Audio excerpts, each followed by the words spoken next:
Yes, Shishal YouTube, welcome back with some Pokemon Scarlet and Violet.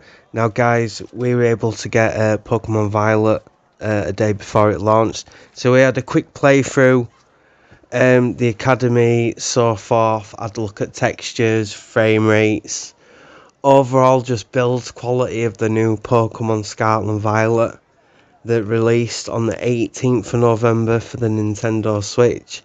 And my personal opinion so far, guys, we're going to pick the gameplay footage up from just after you've done all the Academy, you've been at all your lessons, you have the little intro part leading up to the Academy, just to get you into like the new controls and the new basic format of the Pokemon. And the way everything just sort of plays out in this new open world Pokemon adventure, guys. Honest opinion, the game's really good. I don't really have much to complain about other than the frame rate is a bit crap. I don't know why that is. Sometimes it does feel like you're playing a ROM or an ISO on an emulator or something. It's really odd. But other than that, textures are quite bad here and there, but you tend to not notice the textures after a while, and like the game will just pull you in, as most Pokemon games do.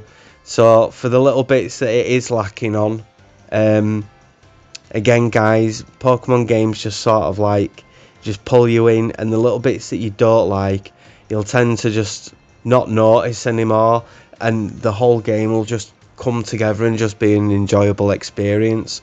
Because at first the textures were a little bit off-putting, some of the grass textures, some of the tree textures. Up in this part of the map though, the textures do seem more high quality than in other places of the map, and I suppose that's probably with the games being on a cartridge, and I suppose you got to keep the game to a certain size. So I think the developers have done pretty well with this. Out of the two versions, it depends. If you like prehistoric ones, then by all means go for Scarlet. If you like more futuristic Dr. Robotnik type future forms in the Pokemon, then definitely go for Violet. That's the one that we've gone for. The Flying Pikachu's really cool. I'll be really interested to see what the Pokemon Bank feature, just to see if, like, you know, like Flying Pikachus from other versions will actually be like a Flying Pikachu in Pokemon Scarlet and Violet. That'll be interesting to see. There's so much in this game, guys. It is a little bit overwhelming at first, when it comes to like cooking meals and recipes, and there's everything from spicy potatoes to different flavoured ice creams and everything in between. So you can go, if I remember correctly, is it west or east? I think I might have got that wrong. Well, you can go left or right anywhere when you're in the main academy-like city. So we've chosen not to go the Titan route, and we've gone the gym route.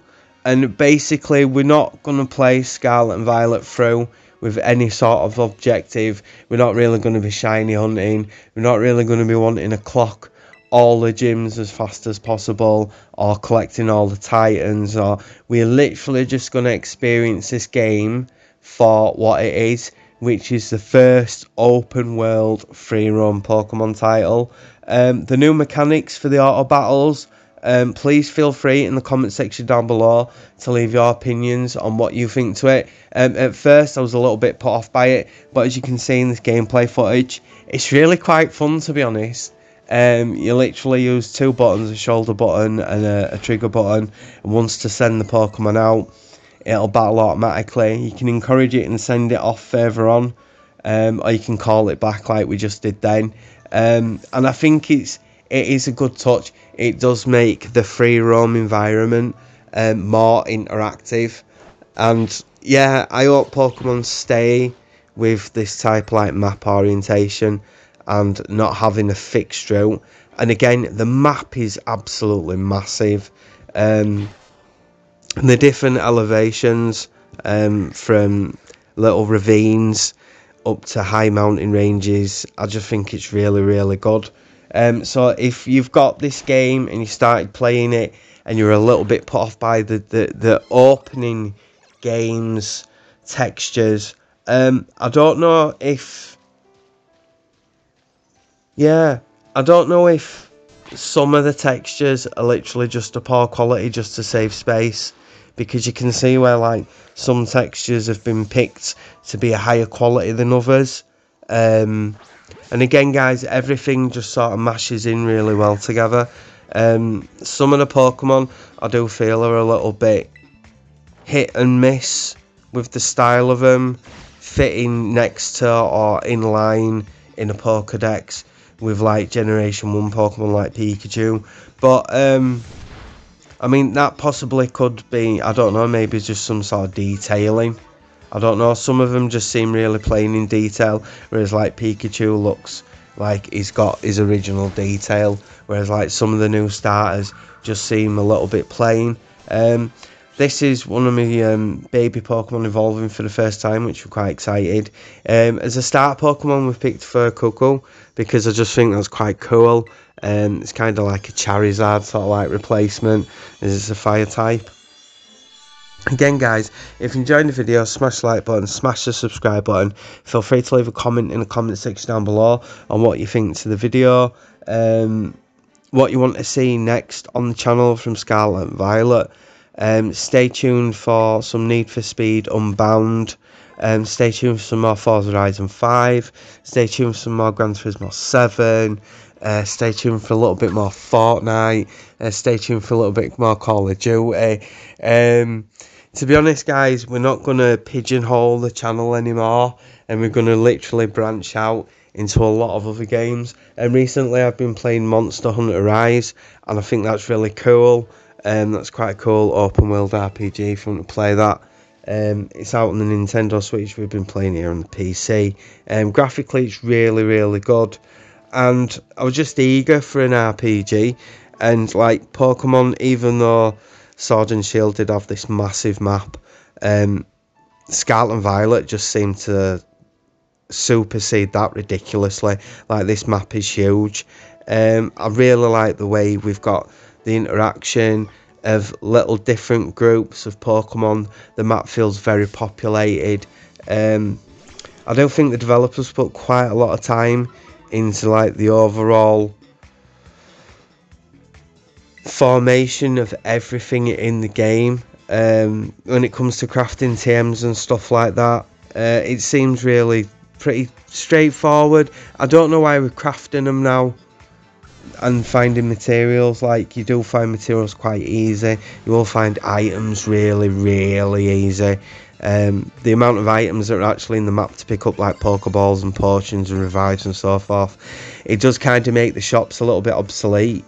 And again, I do feel like there's a lot of food and a lot of recipes. So stay tuned for a video explaining all of Pokemon Scarlet and Violet's recipes for the picnics. A little quick easy video on how to breed Pokemon eggs at picnics. That'll be the next video for Pokemon Scarlet and Violet. And other than that, guys, I'm just going to enjoy playing this game and bringing you guys some content on it. And just persevere with Forza Horizon 5 and Gran Turismo 7 until Need for Speed Unbound launches and Car X Street launches, which I believe is on the 16th of December. So it's not that long after Need for Speed Unbound launches. We'll be bringing that for you guys as well. And other than that, guys, I'm going to leave you the rest of Scarlet and Violet, I should say Pokemon Scarlet and Violet gameplay.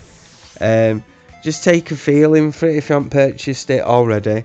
And I don't really like this texturalization stuff. But it's not something that's a heavy focus in the game. It's not something that's a heavy battle mechanic that's pushed upon you, which is good. It's something you can choose to use, like Gigantamaxing, Dynamaxing in Sword and Shield. So again, guys, smash the like button, smash the subscribe button. Feel free to leave a comment in the comment section down below. I'd take that this video was just like a quick little overall review on Pokemon Scarlet and Violet. If you like Pokemon games, don't hesitate, go out and buy it. You're going to enjoy it. If you don't like Pokemon games and you're new to the franchise, I would say go out and grab this game for the Nintendo Switch. It's really enjoyable. If you like RPG games, or you're wanting to get into RPG games and you're wanting something that's a little bit lighter of an RPG, but it's going to give you the overall gaming experience of going around collecting stuff, having this massive open world map environment to explore. Yeah, so I'd probably give this game, say, like 8.5 out of 10. I'm going to try and show you as much cool new stuff in this one video for gameplay, so you guys can get a really good overall feel of Pokemon Scarlet and Violet. And if you haven't got it already, if you want to purchase it, I hope you'll be able to make your mind up off of this video. If there anything that you were thinking, oh, I'm not too keen on that, or that sounds a little bit, I'm not sure if I'm going to like that game mechanic, it's not something that's a regular in the Pokemon franchise, guys, don't go into this with like, oh, these are new things, and 9 times out of 10 new things don't really fit in old franchises. Go grab this, give it good gameplay, you won't be disappointed. So smash the like button, smash the subscribe button, feel free to leave a comment in the comment section down below. Until the next video on all the games I've mentioned, whichever one's coming next, happy gaming, guys. Stay safe, peace.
face, look me in the face, tell me that you love me, even if it's fake.